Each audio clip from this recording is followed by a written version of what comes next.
చూడు పెళ్లిలో చెప్పులు దాపెట్టే ఆచారం ఉంది కదా, అప్పుడు మా చెల్లెలందరికి ఒక 50,000 ఇచ్చేసి నీ చెప్పులు నువ్వు తీసుకొస్తాను. 50,000? 50,000 మొత్తం షాపే కొంటానే నేను.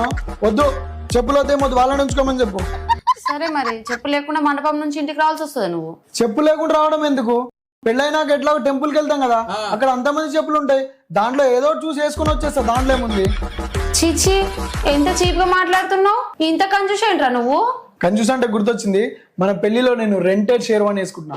7,000 కాదు, 700 రూపాయలు. 700 షేర్వానా? అంటే పెళ్లి అయిపోయినాక మళ్ళీ దాని డ్రై క్లీనింగ్ ఇచ్చి రిటర్న్ ఇవ్వాలి కదా. నువ్వు ఇప్పుడు పెళ్లిలో 700 షేర్వానా వేసుకుంటున్నావా? అంటే కొంచెం ఎక్స్పెన్సివే అబ్బో, కానీ నా పెళ్లి కదా, తప్పలేదు. అరే ఓ, నా లయంగానే 1,00,000. 1,00,000? 1,00,000లో మా ఊళ్ళో వాళ్ళందరూ పెళ్లి చేయొచ్చే. వద్దు, లేంగా వద్దు, ఏమొద్దు, క్యాన్సిల్ చేయి. హలో అమ్మా, ఎక్కడ దొరికిండమ్మా వీడు మీకు?